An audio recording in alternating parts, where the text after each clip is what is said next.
So, ayan guys, isa sa malaking content creator dito kay Facebook na hindi na niya nabawi ang kanyang Facebook account. Siguro naman napapanood nyo si Madam Alice Esela. Nakita nyo naman siguro kung ano yung problema. Napaka-bigat na problema pala ang identity information. Wala po siyang restriction or violation sa kanyang account. I think last year pa ang problema na ito. Pero goodbye 300k na lang ang nakapost sa kanya. So, sana mabawi niya pa kung sakasakaling maayos. Pero ang nakalagay, nung nag-submit po siya ng UMID ID, National ID at Passport ID is rejected na. Your identity cannot be confirmed using the information you provided. So, ano dapat dyan? Hindi ma-accept ni Facebook ang kanyang mga original ID. Para sa akin kasi guys, napaka-importante ito.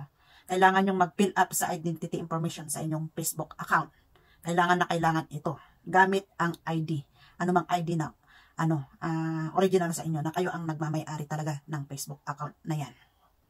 Dahil pagdating sa mga sahuran dito kay Facebook kung sakaling kayo na i-monetize at mayroon na kayong earnings, masasayang lang ang mga effort nyo. Gaya ni Madam, 300k followers. Ang dami na niyang effort at puyat dyan. At may sasahurin pa siya. So, sana maiwasan nyo din yan.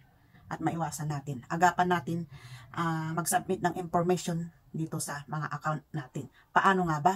So, panoorin mo ang video na ito. May tutorial po ako sa dulo. So, yan guys, punta na tayo ng Facebook natin. Right side ng profile. Settings and privacy. Settings. Personal details. Personal details tayo. Identity confirmation. Diyan po makikita ang ating confirm your identity. Identity information. So, diyan po kayo magsasubmit ng inyong ID na gamit at kayo ay nagpapatunay na kayo nagmamay-ari ng account na ito.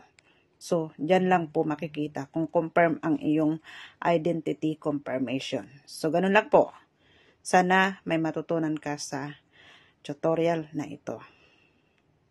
Napakahalaga po na mag-submit tayo ng ID. Na kung ID ang gamit natin, passport or UMID ID or driver license, basta original ID na ikaw ang nagpapatunay na sa iyo at ikaw ang nagmamay-ari ng ID na yan. Gamitin ito sa Facebook account. Kaya talagang napakagaling na ang algorithm ni Facebook ngayon. Kaya ingat-ingat na lang, lalo na sa mga baguhan. Baka mamaya lalong mag-viral ang inyong mga account. Sa kalaunan is mangyayari po ang ganyan. Kaya ingat-ingat na lang po. Gawin natin yung tama.